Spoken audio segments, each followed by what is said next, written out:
Salut, c'est Pascal de l'Art du Pop-up et aujourd'hui je vais vous faire un tutoriel sur comment placer le texte dans ces livres pop-up, donc la composition du pop-up. Donc on va voir ça tout de suite avec de nombreux exemples. Alors il y a plusieurs façons de placer le texte. D'abord ça dépend, est-ce qu'on a du texte ou pas. Il y a, on va dire, trois grandes manières de faire ça. La première, c'est pas de texte. C'est une manière, c'est un procédé que j'utilise pour mes livres. Donc, si vous avez déjà vu, par exemple, Spider Trip ou Pierre, papier, ciseaux, eh ben, vous voyez que j'ai choisi une certaine facilité en tout simplement en mettant pas de texte. Donc là, l'image suffisait à elle-même. Et il n'y avait pas besoin de texte. Et pas mettre de texte dans le pop-up, c'est quand même assez pratique.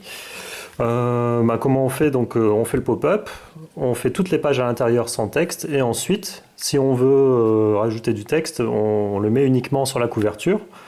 Donc là, c'est tout simple, il faut juste l'imprimer au bon endroit. Et ça permet aussi de traduire son livre hyper facilement. Il suffit juste de traduire le titre. Pierre, papier, ciseaux, c'était rock, paper, scissors. Et voilà quoi. Donc ça, c'est la première manière de faire. La première manière de faire, c'est pas de texte. Il y a une autre manière de faire. La deuxième manière de faire. En fait, pour le texte et le pop-up, c'est... on a un texte, on a nos pop-up, et comment on fait pour les faire cohabiter ensemble? On va les séparer. Tout simplement. Alors ça, c'est un procédé qui peut se faire de plusieurs manières. Alors j'ai un livre ici, donc dans Les aventures de Tom Sawyer, chez Maxi Relief, ça date des années 70 ou 80. Et dans ce livre, comment c'est fait? On a le pop-up d'un côté de la page et de l'autre côté le texte. Donc c'est un peu comme un livre illustré assez classique, quoi. Donc d'un côté l'image, de l'autre le texte. C'est facile à faire. Et si vous voulez traduire votre livre pop-up en plusieurs langues, vous avez juste cette partie de texte à revoir. Donc là, c'est un peu comme en bande dessinée. Si vous travaillez avec des layers, donc avec des calques, vous faites un calque qui contient tous les textes. Et ça vous permet, au moment de l'impression et au moment de la traduction du texte, de faire un nouveau calque pour remplacer ce calque de texte et de traduire votre livre facilement. Donc la première manière de séparer, c'est la page d'un côté avec le texte et de l'autre le dessin. Il y a d'autres manières de séparer le texte et le dessin. Par exemple, en faisant des petits livrets. Donc là, c'est un livre sur les dinosaures. C'est un livre qui fait une seule page. C'est génial, quoi. Et donc là, on voit, c'est aussi sur le côté, on a un petit livret.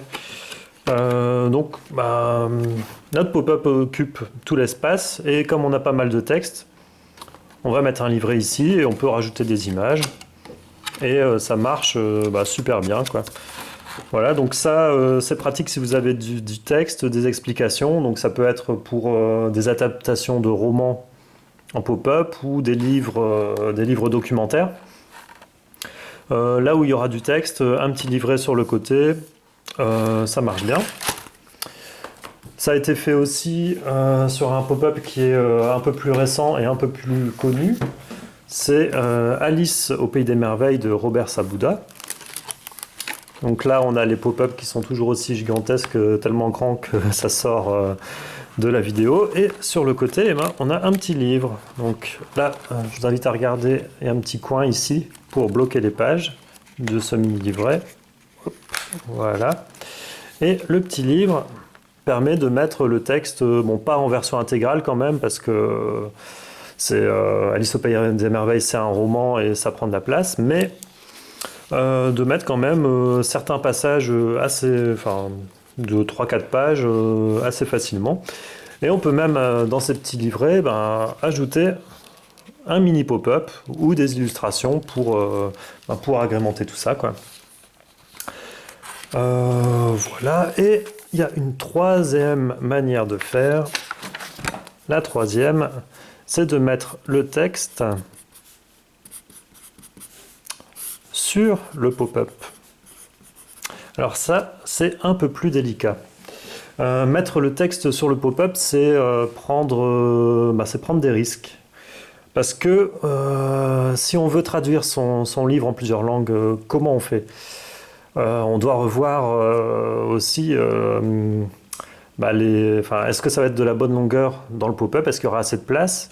Si on fait des erreurs, c'est plus difficile à traquer que juste un calque sur le côté avec tout le texte. Et donc là, quand même, c'est une petite prise de risque. Et si c'est intégré à un dessin, est-ce que ça peut être changé facilement?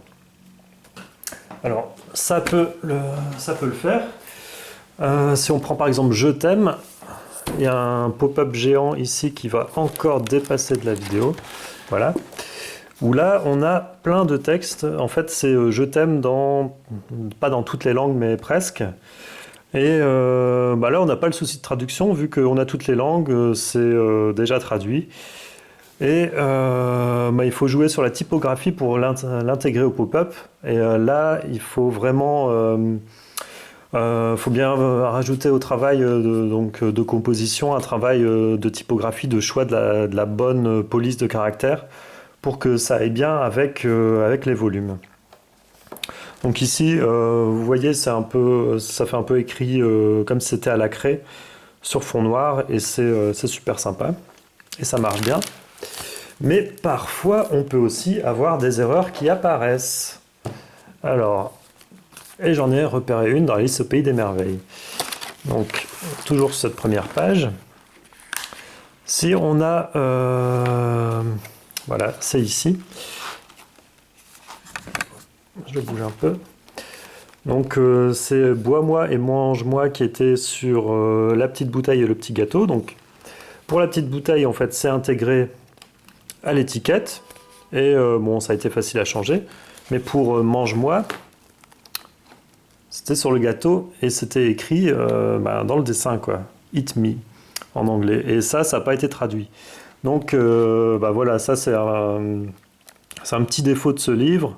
Bon, c'est un petit défaut de rien du tout, mais il faut en être conscient si vous voulez intégrer du texte dans les dessins du pop-up.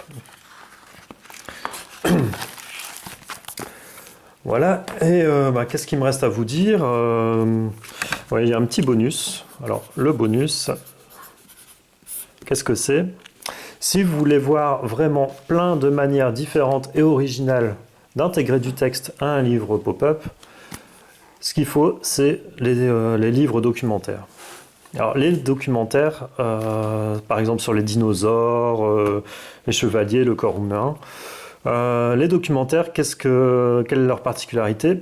Il y a plusieurs choses. Ils veulent intéresser les enfants aux sciences, ils veulent montrer plein de choses et les explications parfois peuvent être longues. Et donc pour faire tout ça, le texte est présenté de manière originale. Donc on peut jouer sur les pages comme ça, sur un texte qui est sur plusieurs pages avec un dessin sur plusieurs pages. On peut jouer sur des volets qui se déplient, comme ici. Qu'est-ce qu'on a d'autre? Voilà, ici aussi, ça se déplie, des volets, des tirettes. Donc, les documentaires, c'est ça qui vous donnera le plus de manières différentes d'intégrer du texte à vos pop-up. Et ça peut, voilà quoi, c'est vraiment top pour avoir des idées un peu différentes, quoi. Voilà, j'espère que ce format de vidéo vous a plu. Si vous avez aimé, vous pouvez vous abonner à la chaîne YouTube, au blog ou aller sur la page Facebook l'art du pop-up.